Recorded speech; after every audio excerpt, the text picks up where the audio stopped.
Para impartir la conferencia del día de hoy, nos hace el gran honor de impartirla la maestra René Alejandra Estrada Gavín. Ella tiene una maestría en Humanidades por el Instituto de Antropología, no, por la Universidad Autónoma Metropolitana. Tiene una licenciatura en Estudios Latinoamericanos por la UNAM. También tiene un diplomado en Historia de México por el Instituto Nacional de Antropología e Historia. Es docente de licenciatura y medio superior y también docente del Instituto Mexicano de Tanatología. Para impartir la conferencia Una historia de lucha, los orígenes históricos del Día Internacional de la Mujer, yo le agradezco y le cedo micrófono y pantalla a la maestra René Alejandra Estrada Gaviño. Muchas gracias, maestra, son todos suyos. Bueno, pues muy buenas tardes. Gracias al instituto, al ingeniero por la presentación, por la invitación. Bueno, yo quisiera comenzar platicando cómo es que llego a dar esta conferencia. Primeramente, pues fue por invitación de otro docente del instituto, en el cual, bueno, a él se le solicitó, bueno, en realidad el instituto, si lo ha notado, ha estado dando conferencias durante todo marzo respecto a, pues, a las mujeres, ¿no? Y sobre todo a la salud mental de las mujeres, etcétera. Entonces, pues parte de lo que se solicitaba era una conferencia, una charla relativa al 8 de marzo. Sin embargo, pues el profesor Roberto Acevedo consideró que no era lo más correcto, lo más idóneo que pues un varón diera esta conferencia. Por lo tanto, él me lo solicitó a mí que pues le ayudara con ella, ¿no? Entonces, bueno, como ya nos anunciaron, la conferencia tiene como título Una historia de lucha, los orígenes históricos del Día Internacional de la Mujer. Me parece bastante idóneo, tal vez pensarán que lo más ideal hubiera sido que se diera esta conferencia más cercano al 8 de marzo, quizá en ese fin de semana de esa semana del 8 de marzo. Sin embargo, van a ver a lo largo de la conferencia que no está fuera de lugar el que estemos cerrando marzo justamente pues a un día, o ya el último día de marzo, ya que históricamente el mes de marzo ha sido fundamental para la lucha de las mujeres por sus derechos. ¿Okay? Es por eso que durante marzo, en realidad, todo el mes, no solamente el 8 de marzo, sino que se realizan varias actividades pues a lo largo del mundo, ¿no? En todo el mundo realizan actividades o realizamos actividades para conmemorar la lucha de las mujeres y para el reconocimiento de los derechos de las mujeres. Bueno, primeramente me gustaría comenzar hablando a grandes rasgos, o haciendo una especie de introducción, que marzo, como les comentaba, se ha caracterizado desde finales del siglo XIX, todo el siglo XX y actualmente ya la primera parte, el primer cuarto del siglo XXI, por tener una serie de luchas, principalmente laborales, de las mujeres, por parte de las mujeres trabajadoras. Estos son algunos de los acontecimientos que vamos a tocar, referentes a parte del siglo XIX y el siglo XX principalmente. Comenzando por esto, el 8 de marzo de 1857. Bueno, si ustedes googlean pues valga la redundancia, en Google, ¿por qué se celebra el 8 de marzo el Día de la Mujer? Se van a encontrar en muchas ocasiones con esta respuesta. Porque hubo una manifestación de trabajadoras de una fábrica textil llamada la Cotton Textile Factory el día 8 de marzo de 1857. Sin embargo, esta información en realidad no puede ser verificada. Y ahorita vamos a ver por qué. Posteriormente vamos a tener, vamos a estar hablando de el Women's Day, que desde 1908 lo venían celebrando las mujeres socialistas. ¿Okay? No lo celebraban específicamente el 8 de marzo, sino que lo celebraban el último fin de semana de febrero. ¿Okay? El último fin de semana, principalmente el día domingo. Después vamos a pasar a marzo de 1910, en donde se realiza la segunda reunión mundial de mujeres socialistas, y es, bueno, en la ciudad de Copenhague, y es Clara Zetkin, quien propone institucionalizar el 8 de marzo como el Día Internacional de la Mujer Trabajadora, ¿ok? Este es un detalle importante. Ellas pedían el Día Internacional de la Mujer Trabajadora. Después también parte de las cosas que ustedes encontrarían si googlean acerca de la historia del 8 de marzo es sobre el 25 de marzo de 1911, que ocurrió un incendio en una fábrica textil, nuevamente llamada la Triangle Shirtwaist Company, ¿ok? Un incendio en donde murieron pues bastantes mujeres. Ahorita entramos en detalles respecto a eso. Y finalmente vamos a encontrar, o bueno, en realidad esta información no va a estar tan accesible, que el 8 de marzo de 1917 se realizó una manifestación en la ciudad de San Petersburgo ante la falta de alimentos, la cual terminaría con la aprobación del sufragio femenino en Rusia. Entonces, estas son las 5 fechas clave para entender la historia del 8 de marzo, de por qué celebramos el 8 de marzo, o bueno, conmemoramos el 8 de marzo como el Día Internacional de la Mujer. ¿Ok? Bueno, entonces, vamos a entrar en detalles respecto a cada uno de estos acontecimientos. Primero, yo les ponía en la diapositiva anterior, ¿no? Esta cuestión, si es un mito o una realidad. Ok, ¿qué pasó? ¿O qué es lo que podemos encontrar en Internet acerca del 8 de marzo de 1857? Bueno, la narrativa dice que el 8 de marzo de ese año se realizó una manifestación encabezada por mujeres que se encontraban en huelga para exigir mejoras laborales en la industria textil, ¿ok? Esto en los Estados Unidos, en la ciudad de Nueva York. Sin embargo, pues, lo que dice también la narrativa es que la manifestación terminó en una represión policial y en algunas ocasiones, entrando a veces en contradicción, se llega a señalar que este acontecimiento terminó con el incendio de la fábrica textil, en una fábrica textil, la Cotton Factory, sí, la fábrica de algodón. Ok, entonces, esto es lo que vamos a encontrar en Internet. Sin embargo, este hecho no puede ser comprobado. ¿Okay? Hasta el momento no se han realizado o no ha habido algún historiador, alguna historiadora que haya podido comprobar este hecho, ¿no? Los registros ni policiales, ni de bomberos, ni nada de ese tipo han podido corroborar esta información. Sin embargo, esto no quiere decir que no hayan existido otras manifestaciones de mujeres trabajadoras de la industria textil. Manifestaciones de mujeres trabajadoras de la industria textil hubieron muchísimas en la segunda mitad del siglo XIX y los primeros años del siglo XX. Y fueron manifestaciones paralelas a los movimientos de las sufragistas, tanto inglesas como norteamericanas. Entonces, ahorita vamos a ver qué es lo que pedían, ¿no? Bueno, era en pro de los derechos laborales y políticos de las mujeres. Ok, ¿qué fue lo que sí pasó? ¿Cuál es la huelga más grande? Como les decía, se registraron muchas manifestaciones, decenas de manifestaciones a lo largo de todos los Estados Unidos. Bueno, no solo de Estados Unidos, sino pues tenemos la información más a la mano respecto a los Estados Unidos, Inglaterra, aunque bueno, en realidad en todo el mundo se llegaron a presentar este tipo de manifestaciones. La huelga, que sí puede ser comprobada y que es una de las más importantes, se le conoce como la huelga de las camiseras. ¿Okay? ¿Por qué las camiseras? Porque se trataba de mujeres trabajadoras de la industria textil que principalmente hacían camisas, ¿no? Era su función principal. Esta huelga comenzó el día 23 de noviembre de 1909, perdón, y se desarrolló hasta el 15 de febrero de 1910. O sea, estuvieron varios meses en huelga. Fue organizada por mujeres migrantes trabajadoras de la industria textil. Y aquí es una cuestión importante que, pues, si están tomando nota, quizá deberían tomarla. La industria textil siempre se ha caracterizado, incluso hasta la actualidad, por contratar para sus trabajos mujeres en situaciones vulnerables.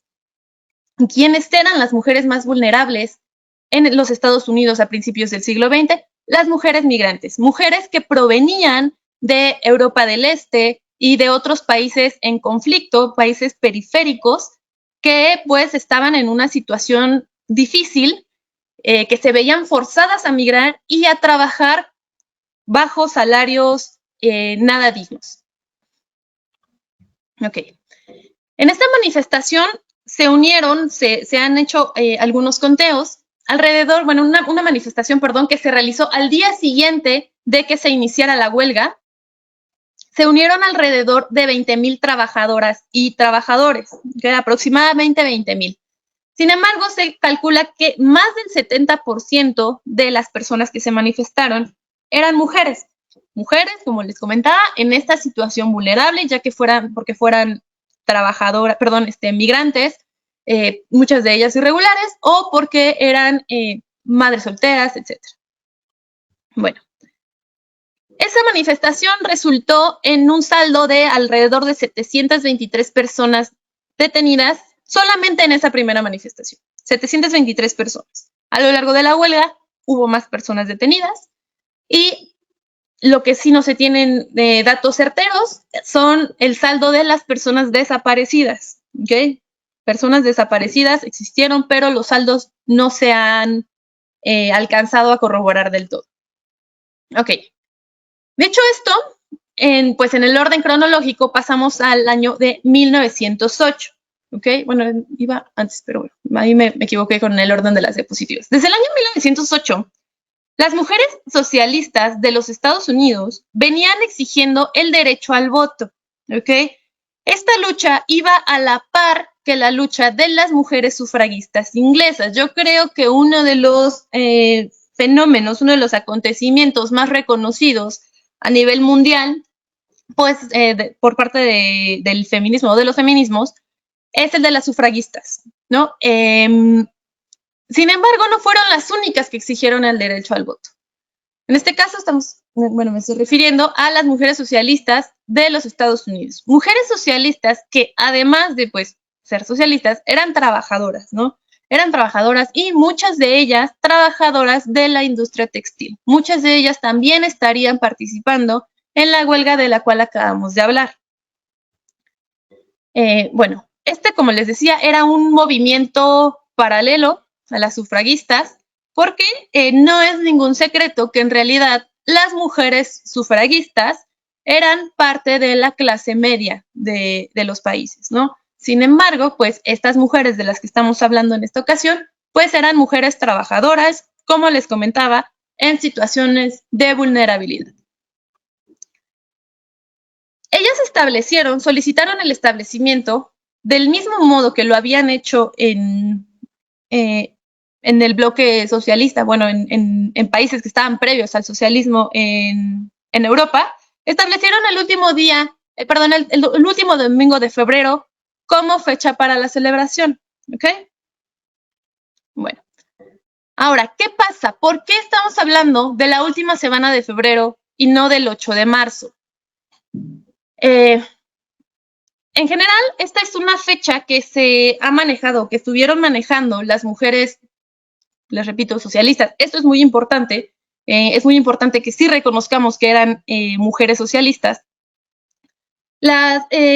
Reconocían esa fecha, el último fin de semana de febrero.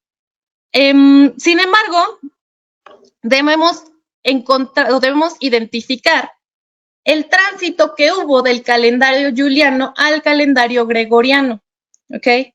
Ese tránsito, si más o menos tienen identificado qué es lo que pasó, se dio en realidad desde el año 1500 y tantos, ¿no? O sea, no tiene mucho tiempo que se dio ese cambio en el calendario. Sin embargo, Rusia no había hecho ese cambio todavía, ¿no? El resto del mundo, bueno, Europa principalmente, tenía ese cambio, los Estados Unidos tenían ese cambio, y por lo tanto, pues iban unas cuantas semanas, digamos, adelantados, ¿no? Por lo tanto, mientras el resto del mundo estaba bajo el calendario ya gregoriano, los países, o bueno, Rusia seguía bajo el calendario juliano. Posteriormente, ese calendario, con algunas modificaciones también, seguiría o se convertiría en el calendario bolchevique, ¿no? Agregándole una semana más para el reconocimiento de los derechos de los trabajadores. Pero bueno, para no entrar tanto en detalle en eso, es importante entonces que entendamos que la fecha del último fin de semana de marzo se correspondía con el 8 de marzo, ¿ok?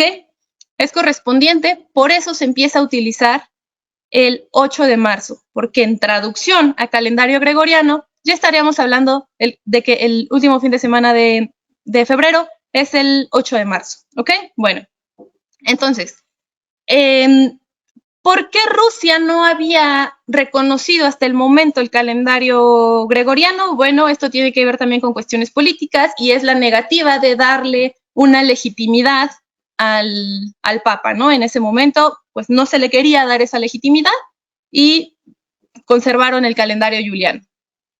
Ok.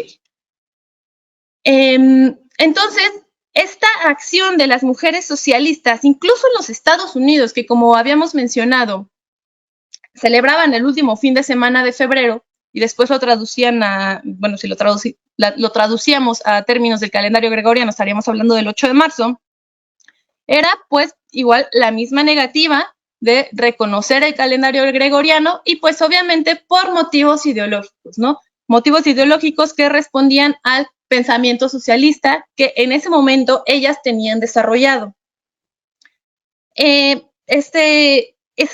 Esta intención pues no era solamente de ellas, en realidad había todo un escenario, todo un universo que querían dar respuesta a esto, ¿no? Que querían hacer una contestación a la Iglesia Católica por medio de seguir con el calendario juliano.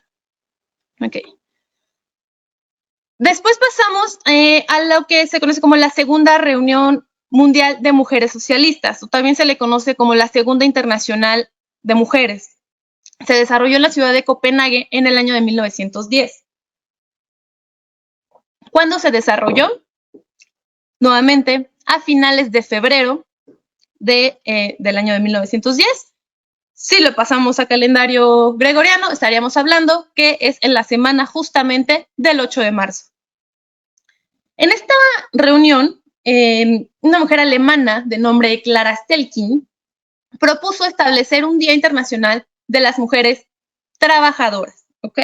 Esto también es bien importante, que entendamos que originalmente este día estaba pensado para la mujer trabajadora, ¿ok? Bueno, esta reunión, pues en realidad también se venía desarrollando o se desarrollaban varias actividades referentes a los derechos políticos y laborales de las mujeres, debido a que esa fecha ya se había establecido, ¿ok? Hasta el momento no ha habido, no se han desarrollado investigaciones tan profundas para entender qué es lo que estaba pasando, qué pasaba en esas fechas, finales de febrero, principios de marzo, para que las mujeres socialistas seleccionaran esa fecha. Era simplemente una fecha que ya todas reconocían a principios del siglo XX como fundamental para la lucha por los derechos de las mujeres. Entonces, es importante que entendamos también que la propuesta de Sarah Zetkin y en general de las mujeres que conformaron la Internacional Socialista de Mujeres no se adscribía al movimiento de las sufragistas, ¿ok?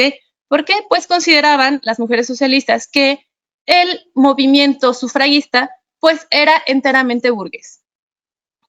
En parte porque pues las sufragistas, muchas de ellas lo que solicitaban pues es lo que se conoce como el voto capacitario, ¿no? ¿Qué es el voto capacitario? Pues el derecho a votar solamente de las personas que tienen la capacidad de hacer algo. En ciertas ocasiones, el voto capacitario se refirió a la capacidad de leer o escribir o a la capacidad de sostener un nivel económico en específico. Entonces, es por esto que pues las mujeres socialistas no se adscribían al movimiento sufragista, lo consideraban pues profundamente burgués y que no las tomaba a ellas en consideración, porque a fin de cuentas ellas al ser mujeres trabajadoras, aunque se aprobara el voto femenino, el sufragio femenino, muchas de ellas no iban a tener acceso a ese voto, porque muchas de ellas no sabían leer, muchas de ellas no sabían escribir y no podían dejar de trabajar porque si no, pues se morían de hambre tanto ellas como sus familias. ellas consideraban, las mujeres sufragistas consideraban que la lucha de las mujeres debía centrarse en la lucha de las mujeres obreras. ¿Okay? ¿Por qué de las mujeres obreras? Porque dentro del feminismo, en su vertiente socialista, pues se considera que las mujeres trabajadoras pues somos la base de la reproducción de la vida, ¿no? No existe una forma de continuar con los medios de producción y de seguir generando capital si no existimos las mujeres. En ese entonces, pues sí, basado en los roles de género, en este momento todavía los roles de género no han sido cuestionados como los estamos cuestionando hasta la actualidad, y era lo más básico pensar que si las mujeres no tenían derechos laborales que les permitieran, por ejemplo, salir después de una jornada de 8 horas, salir del trabajo, pues no iba a haber la posibilidad de que le hicieran de comer al marido, que lavaran la ropa, que criaran a los niños, etcétera, etcétera, ¿no? Entonces, es por eso que consideraban que necesitaban de ciertos derechos que, bueno, en realidad no tenían, no contaban con esos derechos laborales las mujeres obreras. Entonces, ellas notaban que en realidad las mujeres sufragistas no estaban preocupadas por la reproducción de la vida, por la forma en la que el resto de las mujeres, la mayor parte de la población femenina, vivía, ¿no? Que era en una situación pues de precariedad. No se trataba solamente de los derechos políticos. Para ellos los derechos políticos eran lo de menos mientras no tuvieran derechos como clase obrera. Mientras no tuvieran derechos laborales, los políticos prácticamente no importaban. La propuesta de Clara Zetkin fue aprobada por unanimidad. No hubo ninguna voz dentro de la Internacional Socialista de Mujeres que se negara a establecer un Día Internacional de la Mujer Trabajadora. ¿Okay? En este momento el día se sigue llamando Día Internacional de las Mujeres Trabajadoras y está pensado principalmente para atender las necesidades o para atender la lucha de las mujeres obreras que vivían en los países con una tendencia hacia el socialismo. Bueno. Pasamos ahora a un tema, bueno, regresamos un poquito a los Estados Unidos, al tema de la industria textil. Vamos a hablar de lo que fue el incendio del que les comentaba, que como les decía, si ustedes googlean por qué se celebra el Día Internacional de la Mujer el 8 de marzo, se van a encontrar con este tema, ¿no? De la Triangle Shirtwaist Company. Incluso yo pues les di también una charla similar, bueno, obviamente adaptada a mis alumnos de bachillerato, y al momento de yo preguntarles por qué creen ustedes o por qué rayos celebramos el Día Internacional de la Mujer el 8 de marzo y no lo celebramos el 26 de abril, ellos me comentaban, bueno, ellas principalmente, el conocimiento que tenían era que el día 8 de marzo en algún momento del siglo XX hubo un incendio en una fábrica textil. Esta información no es del todo cierta.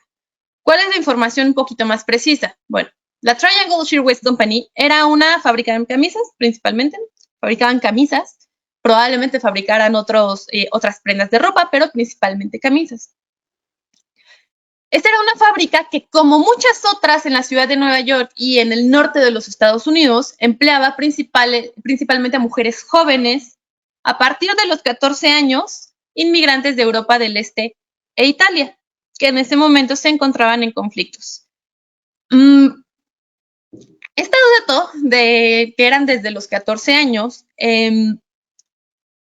es lo que tenemos en los registros, pero pues estos registros en realidad han sido cuestionados por todo tipo de personas, ¿no? Tanto historiadoras como activistas feministas. ¿Por qué? Pues en realidad se piensa que las mujeres que trabajaban ahí pudieron haber trabajado de ahí desde mucho antes, ¿no? Incluso desde niñas, tanto niñas como niños varones.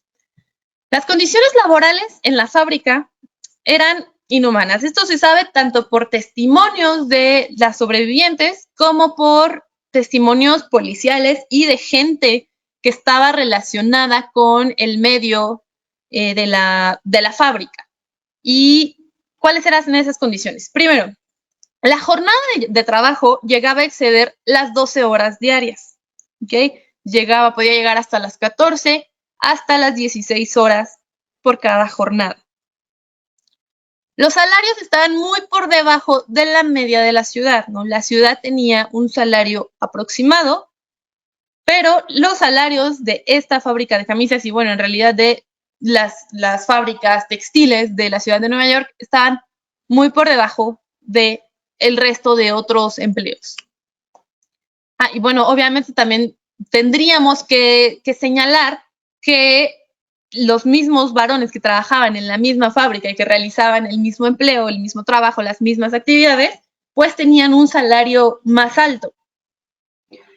También debemos decir que no tenían descansos u horas de comida, ¿okay? Las mujeres trabajadoras, bueno, no tenían ninguna oportunidad de, bueno, ahora tenemos y vamos al trabajo, en lo que trabajemos, pues normalmente vamos a tener una hora de comida, ¿no? Nos van a dar 1 hora, 2 horas, o vamos a tener descansos, no sé, incluso las personas que trabajan en industria, que son obreros, que son obreras, pues suelen tener unos momentos de descanso, no sé, cada 3 horas, cada 4 horas. En ese momento no tenían descansos u horas de comida. Además, que es parte fundamental, que va a ser parte fundamental para lo que ocurrió, para el accidente que ocurrió, es que al inicio de cada jornada, los dueños de la fábrica cerraban las puertas con llave, ¿ok? Entraban las mujeres, entraban las trabajadoras a la fábrica al iniciar su turno. Los dueños, después de que entraba la última persona, cerraban la puerta con llave y se retiraban. Dejaban a cargo a sus capataces, obviamente, que si bien también eran obreros, pues normalmente respondían a los intereses de los empresarios, ¿no? No a los intereses de las trabajadoras. ¿Esto por qué es importante?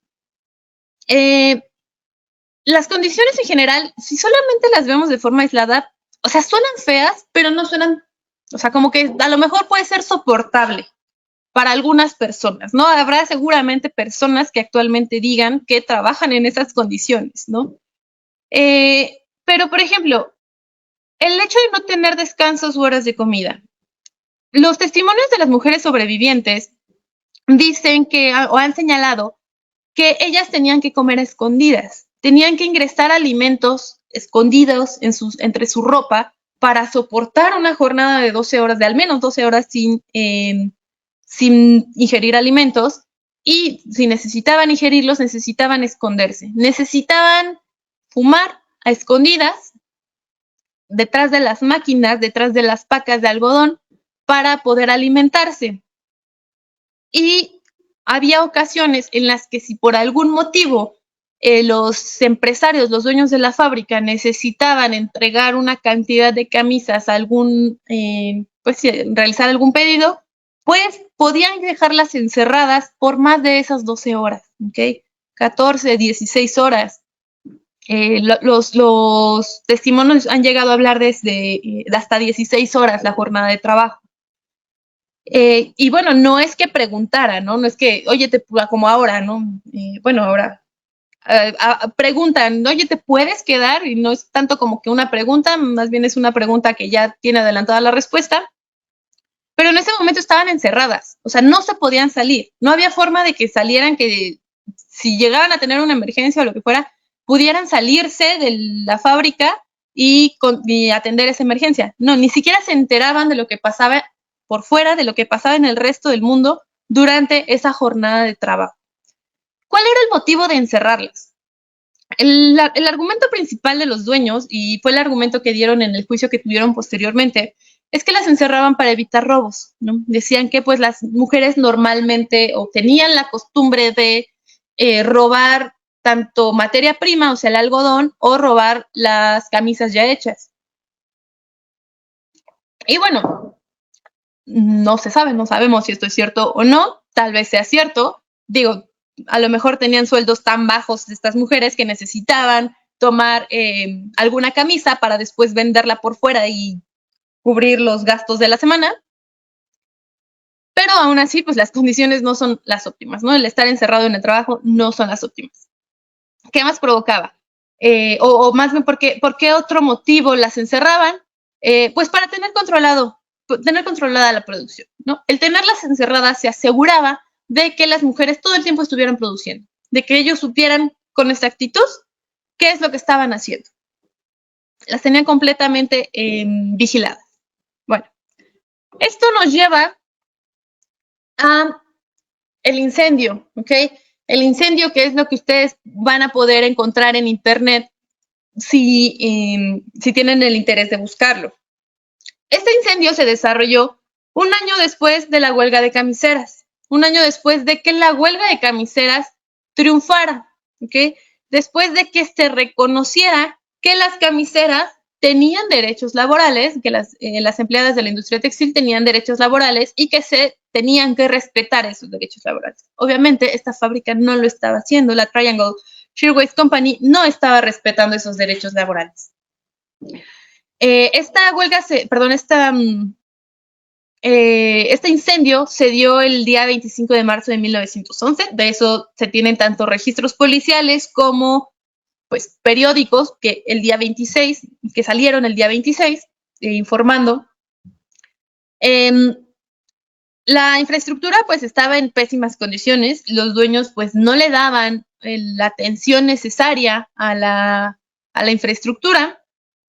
Eso sumado al hecho de que las trabajadoras estaban encerradas, porque como dijimos, las encerraban los trabajadores, los dueños antes de que iniciara la jornada laboral, impidió que las mujeres pudieran salir del edificio.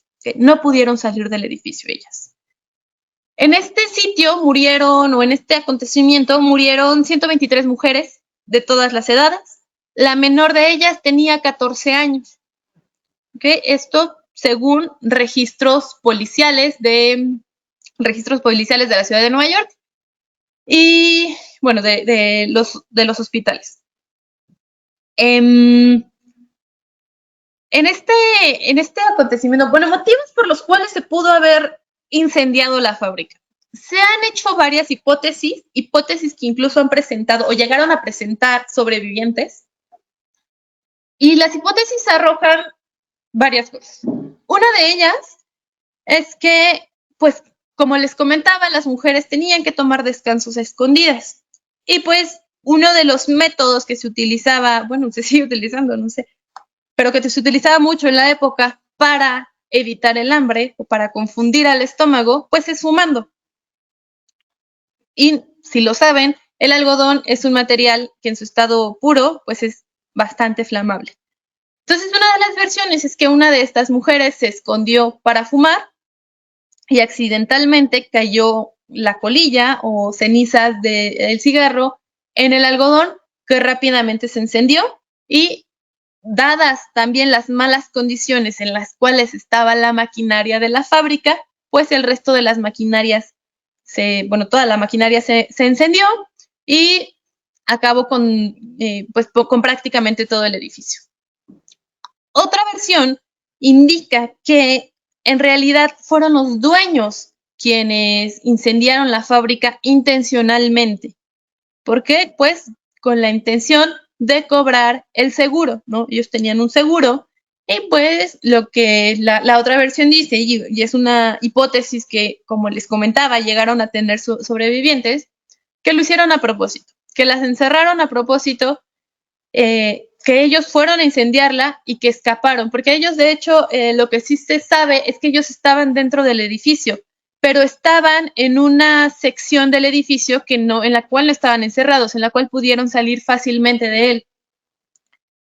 ¿Qué fue lo que pasó? Bueno, los dueños de nombre Max Blank e Isaac Harris fueron a un juicio penal por homicidio, pero en ese juicio penal se les absolvió. No se encontró motivo por el cual pues ellos hubieran tenido la intención de matar a las mujeres. Entonces se les declaró inocentes y el juicio penal ahí quedó. Sin embargo, se realizó gracias a la presión que ejercieron los sindicatos de mujeres de la industria textil. Gracias a la presión, estos hombres fueron acusados en un juicio civil. ¿ok? Un juicio civil que pues obviamente no tiene el mismo peso que un juicio penal. Fueron a un juicio civil y en este caso fueron acusados de muerte por negligencia. ¿Cuáles fueron los argumentos que se utilizaron para señalar la negligencia? Pues el hecho de que las mujeres estaban encerradas, lo cual es negligente, que no le habían dado mantenimiento al edificio, que no le habían dado mantenimiento a las máquinas, etcétera, etcétera, y que todo eso había desencadenado el incendio y por lo tanto la muerte de estas 123 mujeres. ¿Cuál fue su condena? Fueron condenados a pagar $75 a la familia de cada víctima. Cada familia de cada víctima recibió la cantidad de $75. Sin embargo, ellos recibieron por parte del seguro una compensación de $400 por víctima. Incluso es parte de lo que se ha también acusado, que se les llegó a acusar en su momento, es que en realidad se dejaron perder en el juicio, ¿okay? Porque les iba a salir más redituable. ¿Se dan cuenta? Ellos terminaron obteniendo un beneficio de $325 por cada víctima. Hay que sacar la cuenta, ¿no? 123 víctimas por 325, pues ¿cuánto nos dan? Y si lo echamos a una conversión, quitando la inflación de todos estos años, era una cantidad de dinero muy fuerte, ¿okay? Ellos sí, efectivamente pagaron los $75 a cada familia, pero se quedaron con 325 que les dio el seguro por los sucesos. Entonces, ese caso ahí quedó. Y bueno, otro antecedente de la semana, bueno, esto, si se dan cuenta, también ocurrió en marzo, ¿no? Esto ocurrió en marzo y fue algo que, claro que llegó a oídos de las mujeres trabajadoras, de las mujeres socialistas, y claro que exigieron justicia tanto en los Estados Unidos como en Europa y el resto del mundo. Pues sin embargo, pues no se alcanzó más allá. Y en los siguientes años, el día 25 de marzo, estaría siendo reconocido como un acontecimiento más que había que recordar para la lucha o para el reconocimiento de los derechos de las mujeres trabajadoras, porque si hubieran tenido o si hubieran reconocido sus derechos en esta ocasión, pues esa tragedia no se hubiera dado. Siguiente fecha importante, tenemos el reconocimiento del sufragio femenino en la URSS, o bueno, un poquito antes de que fuera formalmente la URSS. ¿Qué fue lo que pasó? El 8 de marzo o 23 de febrero, en versión calendario juliano, de 1917 se realizó una manifestación de mujeres en San Petersburgo frente al gobierno provisional del príncipe Lvov. ¿Okay? Un gobierno provisional que se estaba dando ahí en medio de pues el conflicto entre el zar y los bolcheviques. Este conflicto o esta manifestación ya se venía dando desde unos meses antes, en donde las mujeres habían ya presentado solicitud por el reconocimiento de sus derechos políticos, principalmente el derecho al voto, aunque sin olvidar el derecho, los derechos laborales, ¿no? Los derechos de las obreras. Entonces, se realiza esta manifestación el día 23 de febrero, según calendario juliano, 8 de marzo, según calendario gregoriano. Pues esta manifestación como tal no era solamente para eso, ¿no? No solo era para el sufragio femenino, pero se vuelve muy grande porque el príncipe Lvov es el único de los derechos o la única de las peticiones que él ignora por completo, que no les hace caso, por lo cual esta manifestación crece durante varios días, se desarrolla durante varios días. Bueno, finalmente, ante todas las presiones que estaba teniendo el príncipe, y bueno, en realidad tenía la plaza en San Petersburgo llena de mujeres enojadas, termina aprobando el sufragio femenino en la madrugada del 19 de marzo, ¿ok? Entonces, en Rusia, bueno, como tal, todavía no es la URSS, en Rusia el sufragio femenino se aprueba el 19 de marzo. Nuevamente estamos en marzo, ¿ok? Marzo es importante. Ok. Después vamos a dar un salto, ya ocurrieron todos estos acontecimientos, ya tuvimos todos estos acontecimientos que se han desarrollado en marzo y tienen que ver sobre todo con el pensamiento socialista. Sin embargo, el 8 de marzo o 23 de febrero, empieza a ser reconocido en muchos lugares, y ahorita vamos a ver el caso de México, empieza a ser muy reconocido en muchos lugares como pues muy importante para los derechos de las mujeres, para la exigencia de las mujeres nuevamente trabajadoras, ¿ok? Esto sigue así, esto sigue siendo, bueno, para el momento en el que estamos, cronológico en el que estamos, sigue siendo importante.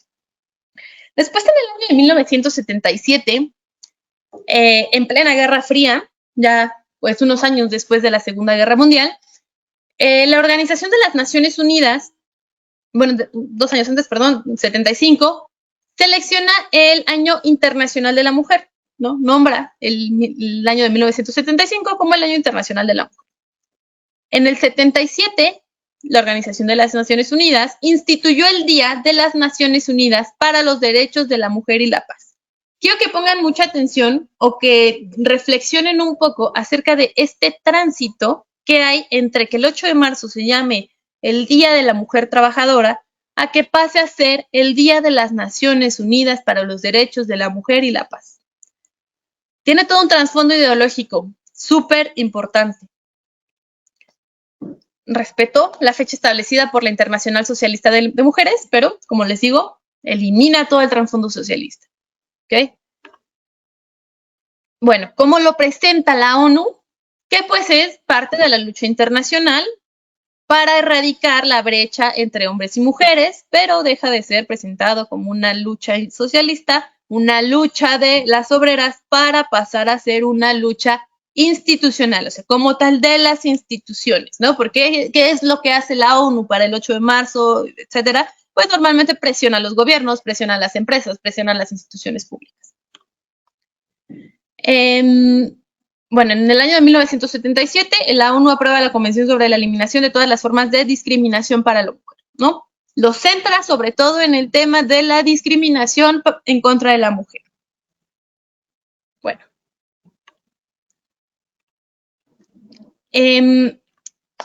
Como les comentaba, como ya les he venido diciendo en realidad, el 8 de marzo, si ustedes lo buscan, si buscan por qué se celebra ese día, se van a encontrar con que es muy incierto. Vamos a encontrar muchas contradicciones, vamos a encontrar muchas fechas que no nos concuerdan. Algunas veces vamos a encontrar que lo de la fábrica sí fue el 8 de marzo, a veces nos van a decir que el 25 de marzo, luego nos van a decir que en 1857, en 1911, no se tiene, de hecho, una seriedad para realizar no las investigaciones, sino la difusión, la divulgación de la información.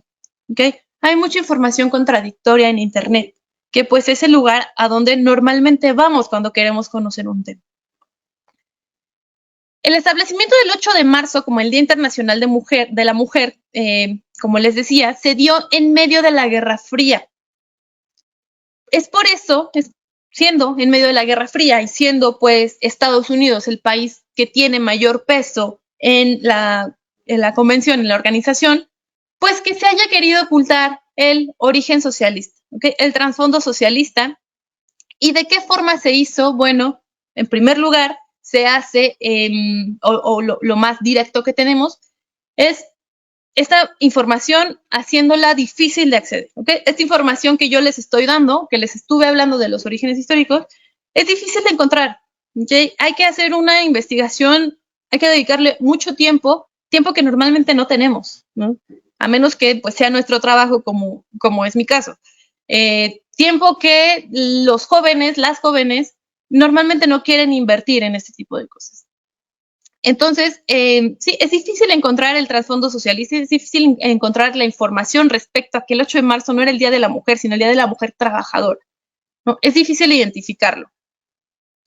Esto, pues, no lo digo solamente yo, no lo digo solamente yo, esto en realidad se ha trabajado desde el ámbito teórico, varias hipótesis incluso han señalado que esa manifestación de la cual yo les hablaba al inicio, que se realizó supuestamente se realizó el 8 de marzo del 57, de 1857, que es la información que en realidad tienen más a la mano si googlean desde un buscador más de Estados Unidos o en Estados Unidos o lo buscan en inglés. En realidad eso haya sido un mito que se creó para que se nos olvide que el 8 de marzo en realidad corresponde a una fecha que tiene que ver con el socialismo, ¿no? Entonces, tiene un origen histórico socialista, pero actualmente el trasfondo ha intentado modificarse, ¿no? Para convertirlo en una intención como si la intención fuera más bien liberal, ¿no? O hubiera sido liberal desde el inicio, cuando en realidad no fue así. ¿Qué pasaba en México? Para hablar pues de lo que ocurría en México, ¿cómo se celebró el 8 de marzo? Bueno, desde el año 1930 apareció la primera convocatoria para conmemorar el 8 de marzo en México. Se le llamó el Día Internacional de la Mujer Trabajadora, las mujeres en el frente de lucha del proletariado. Fue el nombre que le pusieron las mujeres mexicanas a esta conmemoración. Después, en el año de 1935, se llevó a cabo la primera celebración, ahora sí ya formal, del 8 de marzo. La encabezaron mujeres miembros del Partido Nacional Revolucionario, del PNR, que hoy en día es el PRI, y el Partido Comunista. ¿Okay? Se juntaron estos dos partidos políticos y realizaron la conmemoración. Bueno, en 1960, ya como las acciones que ha tomado México para pues conmemorar el 8 de marzo, se empezó a celebrar el Día de la Mujer Mexicana. ¿Okay? De hecho, este es un día que todavía se reconoce, que todavía se reconoce el 15 de febrero como el Día de la Mujer Mexicana, ¿no? Y tenía que ver con, bueno, estábamos aquí en los 60, tenía que ver con el compromiso de la mujer para el desarrollo del país, etc. Esta fue una iniciativa de una dramaturga llamada Marusha Vilalta. Pero, bueno, y lo que buscaba, como les decía, era el reconocimiento de los derechos políticos y sociales de la mujer, pero también reconocer el papel que jugaban las mujeres para el desarrollo del país. Este día, pues, finalmente no termina consolidándose tanto, porque en el año de 1980, México firma el CEDAW, el acuerdo hecho por la ONU, y lo ratificó en 1981, estableciendo el día 8 de marzo como el Día Internacional de la Mujer, pero en este país también, ¿no? Se estaba con este acuerdo, con esta firma, se adhería a la iniciativa de la ONU por el reconocimiento de los derechos de las mujeres, la libertad y la paz. Bueno, ya para concluir, nos quedan 6 minutos. El 8 de marzo tenemos que identificar o tenemos que entender que el 8 de marzo es una fecha conmemorativa. Bueno, creo que esta discusión acerca de que el 8 de marzo no se felicita, sino que se reconocen los derechos de las mujeres, pues es bastante recurrente, ¿no? Seguramente la han visto. Es una fecha que representa la lucha de las mujeres en pro de sus derechos, ¿no? De diferentes tipos de derechos. En un inicio fueron los derechos como trabajadoras, los derechos de las obreras, y actualmente esos derechos se han extendido a derechos políticos, derechos económicos, derechos sociales, de todo tipo. Esos derechos, como les decía, son diversos derechos, y van, pues, o fueron desde el voto capacitario. No sé si actualmente todavía exista gente que crea en el voto capacitario, ¿no? Que crea que solo las personas con cierto grado de educación o con cierto grado de ingreso económico puedan o deberían votar, ¿no? Probablemente todavía lo existan, pero pues si existen, no lo hacen tan público, ¿no? No es un comentario que se diga por ahí. Y algo por lo que pues se pasa siempre es por la igualdad, en algunas otras ocasiones la equidad, de condiciones entre hombres y mujeres. Y bueno, finalmente, históricamente, la lucha del Día Internacional de la Mujer ha sido un espacio de disputa entre diferentes proyectos políticos, que lo cual lleva a la polarización entre formas y fondos de lucha que se perpetúan incluso hasta nuestros días, ¿no? Es de ahí de donde viene también esta idea muy cierta, que pues en realidad no existe un feminismo, sino que el feminismo es múltiple, tiene muchas caras, tiene muchas intenciones, tiene muchos proyectos. ¿Okay? Entonces, a mí me gustaría nada más cerrar con el comentario muy rápido, muy breve, de que pues reconozcamos que históricamente todo tiene un sentido, ¿no? Tiene un sentido, el 8 de marzo tiene un sentido, tiene una razón política, tiene una razón ideológica mucho más grande de la que a veces podemos ver por, no sé, ciertas limitantes que tengamos. Y limitantes me refiero simplemente, por ejemplo, al tiempo, ¿no? La limitante del tiempo, de que a veces no tenemos tiempo de investigar por qué pasan las cosas, ¿no? Pero que reconozcamos que tiene un trasfondo histórico muy importante, ¿no? Digo, yo como historiadora, pues el trasfondo histórico para mí de las cosas tiene que existir siempre, ¿no? Y siempre lo estoy buscando. Entonces, pues yo las invito a que se pregunten acerca de ese trasfondo histórico de las cosas, de las luchas políticas, de las luchas sociales y de los estados en los cuales están, ¿no? Los estados económicos, políticos, educativos, etcétera. Y bueno, pues eso sería todo de mi parte. Aquí les dejo un poquito de bibliografía. En realidad hay más y como les decía, estas investigaciones son breves, son pocas y han tenido muy pocos recursos para ampliar el tema. Les agradezco mucho su atención y pues que tengan una buena tarde.